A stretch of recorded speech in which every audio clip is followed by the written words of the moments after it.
आप ट्राइबल्स की विकास की बात करते हैं। पठन पाठन में अभी भी 1855 का जो है सिधू कानू का जो आपका आंदोलन था वो अभी भी लगातार पढ़ाया नहीं जा रहा है। और जो धर्म की मांग, आदिवासी धर्म कोड की मांग हमारे आदिवासी कम्युनिटी द्वारा लगातार की जा रही है, उसको अभी तक नहीं दिया गया है। और लगातार उस पर हर स्टेट, हमारे स्टेट सरकार की तरफ से भी आपका आवेदन आया, उसके बावजूद भी उसको स्वीकार नहीं किया गया। इलेक्शन के समय में बांग्लादेशी और रोहिंग्या मुस्लिम का बहुत ज्यादा जिक्र होता है, लेकिन उसके बाद का जो है एक्चुअल बॉर्डर सिक्योरिटी का जो डाटा पार्लियामेंट में प्रेजेंट होना चाहिए और देश को जो दिखना चाहिए कि हम सुरक्षित हैं, उसका चेहरा ये 11 साल में बिल्कुल प्रेजेंट नहीं कर पाए। इसके विकास की अगर बात कर रहे हैं तो सबसे पहले मणिपुर की याद आती है कि आपके कथनी और करनी में बहुत फर्क। हम सब धन्यवाद चेयरमैन सर, आपने प्रेसिडेंट नोट पे हमें बोलने का मौका दिया हमारे पार्टी जेएमएम की तरफ से, उसके लिए धन्यवाद आपको देना चाहता हूं। और ये कहना चाहता हूं कि सरकार कोई भी रहे, देश आगे बढ़ना चाहिए, विकास होते रहना चाहिए, लेकिन 11वें साल में और तीसरे टर्म के बाद वो गति उस तरह से सिर्फ मुक्तम और लिखतम में रहे तो ये हो नहीं सकता है। महाकुंभ की जिक्र की गई और जिस तरह से वहां घटना घटी, वहां जितने लोग आपके मरे, मैं उनके आत्मा की शांति के लिए प्रार्थना करूंगा, लेकिन वहां जो संख्या छुपाने के लिए और लाशों को ठिकाने लगाने के लिए जिस तरह से कार्य किया गया वो बड़ा ही निंदनीय है। और कहा गया कि जो है गति इस देश की विकास की जो है ट्रिपल की गई है, 3 गुनी कर दी गई है। मैं उसे बिल्कुल अस्वीकार करता हूं। मिडिल क्लास हो, युवा हो, महिला हो, किसान हो, इनका जिक्र किया गया, लेकिन 10 साल से ऊपर लगातार, चाहे वो महंगाई हो, बेरोजगारी हो, और लगातार जितने वायदे किए उसे पूरा नहीं किया गया। और महंगाई जिस तरह से लगातार बढ़ा है, मैं यही कह सकता हूं कि 11वां साल में पूरे देश के हर एक घर का जो है बजट गड़बड़ा गया है। आवास की बात कहेगी, प्रधानमंत्री आवास की बात कहेगी, हमारे झारखंड में जो है, जो हमारा बैकलॉग था उसे नहीं दिया गया। और अभी जो बात की जा रही है, हमारे यहाँ 2 लाख में 3 कमरे का आवास दिया जा रहा है। इतनी महंगाई बढ़ने के बाद जो राशि अभी प्रधानमंत्री आवास की है उसे भी बढ़ानी चाहिए।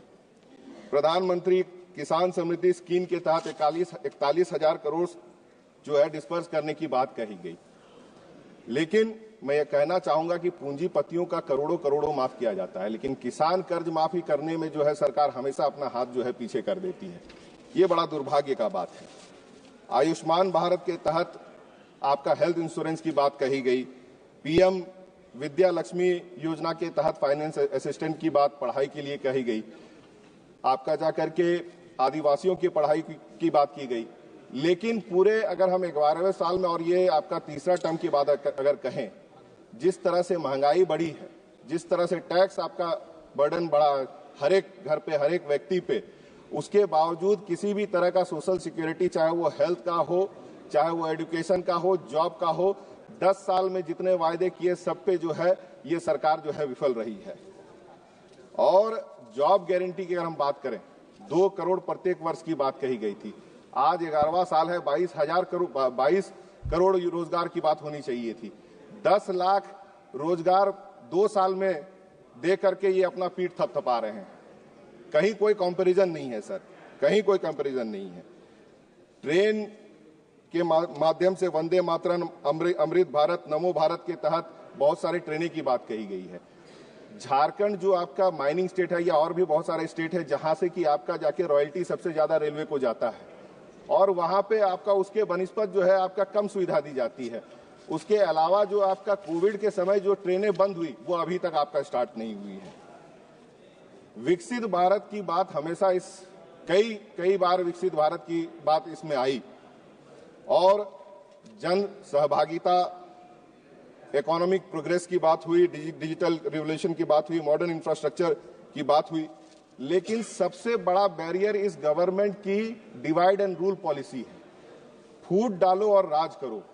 जो एकजुट करने की बात इतने सालों के बाद भी अगर आप नहीं कर पाए हैं, और देश को जो है पिछले पायदान में लगातार आप ठेलते जा रहे हैं, और जो विकसित भारत की जो कल्पना की जा रही है वो इस तरह से बिल्कुल नहीं हो सकती है। 8 पे कमीशन कर्मचारियों की बात कहेगी, लेकिन ओल्ड पेंशन स्कीम को लगातार जो खत्म करने का प्रयास किया जा रहा है, कहा गया कि यहाँ पे सारे लोग खुश हैं उस चीज से, लेकिन अगर कर्मचारियों से एक 1 to 1 पूछा जाए तो कोई कर्मचारी यहां बैठे हो या हमारे पार्लियामेंट के कर्मचारी भी खुश नहीं होंगे। और 3 करोड़ लखपति दीदियों की बात कही गई, लेकिन आज हमारे देश से कई करोड़पति और अरबपति जो है देश छोड़ करके जा रहे हैं। यहाँ के देश के सरकार के नीति के वजह से उस पर भी ध्यान देने की जरूरत है, क्योंकि वो बहुत बड़ा नुकसान हमारे देश को हो रहा है। और बाहर से निवेश भी लगातार जो है यहाँ के सरकार की नीतियों के वजह से कम होते जा रहा है। इस पर भी ध्यान देने की जरूरत है। डिजिटल सिक्योरिटी और साइबर सिक्योरिटी में तो फेलियर बिल्कुल आप है, लेकिन बॉर्डर सिक्योरिटी पे सबसे ज्यादा फेलियर है, क्योंकि अगल बगल के जितने हमारे देश हैं वो बंधु से जो है उसके धीरे धीरे जो है आपका कहिए कि उनका हमारे प्रति जो नजरिया था वो लगातार बदलता चला जा रहा है। चाइना हो और आपका जाकर के सबसे संबंध खराब है और हमारे बॉर्डर में लगातार वो घुसे चले जा रहे हैं। इलेक्शन के समय में बांग्लादेशी और रोहिंग्या मुस्लिम का बहुत ज्यादा जिक्र होता है, लेकिन उसके बाद का जो है एक्चुअल बॉर्डर सिक्योरिटी का जो डाटा पार्लियामेंट में प्रेजेंट होना चाहिए और देश को जो दिखना चाहिए कि हम सुरक्षित हैं, उसका चेहरा ये 11 साल में बिल्कुल प्रेजेंट नहीं कर पाए हैं। आप ट्राइबल्स की विकास की बात करते हैं, पठन पाठन में अभी भी 1855 का जो है सिधू कानू का जो आपका आंदोलन था वो अभी भी लगातार पढ़ाया नहीं जा रहा है। और जो धर्म की मांग, आदिवासी धर्म कोड की मांग हमारे आदिवासी कम्युनिटी द्वारा लगातार की जा रही है, उसको अभी तक नहीं दिया गया है। और लगातार उस पर हर स्टेट, हमारे स्टेट सरकार की तरफ से भी आपका आवेदन आया, उसके बावजूद भी उसको स्वीकार नहीं किया गया। नॉर्थ ईस्ट के विकास की बात की गई। नॉर्थ ईस्ट के विकास की अगर बात कर रहे हैं तो सबसे पहले मणिपुर की याद आती है कि आपके कथनी और करनी में बहुत फर्क है। जिस तरह से मणिपुर जला और आज आप उनके उस नॉर्थ ईस्ट की विकास की बात करते हैं, दोनों में जो है बहुत फर्क है। श्यामा प्रसाद मुखर्जी जी का एक बड़ा अच्छा लाइन यहाँ पे इस प्रेसिडेंशियल नोट में था कि true nationalism lies not only in physical unity but in strengthening its cultural unity. इन शब्दों से मुझे लगता है कि सरकार का कोई सरोकार और ताल्लुक बिल्कुल नहीं। जो मैंने कहा कि फूट डॉलर और राज करो, हमेशा से यही नीति इनकी रही है। और जो राज्यों का बकाया, राज्यों का जो राज्य अंश रहता है उसे लेकर के आप अपने पास रखे हुए हैं और अपना चेहरा आप चमका रहे हैं। और जो ऐसे राज्य है जहां पे कि आपकी सरकार नहीं है, उस पर लगातार आर्थिक बोझ जो है बढ़ाते जा रहे हैं। और जो राज्य अंश उनको मिलना चाहिए उसे आप इनकार कर रहे हैं या दे नहीं रहे हैं। तो ऐसे परिस्थिति में राज्य और केंद्र का जो एक बॉन्डिंग होना चाहिए और दोनों को मिलकर काम करना चाहिए, उस पर मुझे लगता है कि 11 साल से लगातार जो है उसमें गिरावट आ रही है।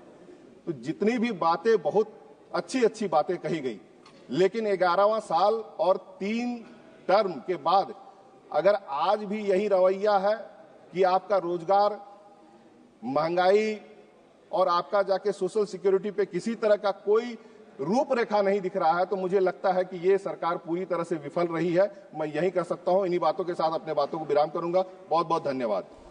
धन्यवाद। श्री हनुमान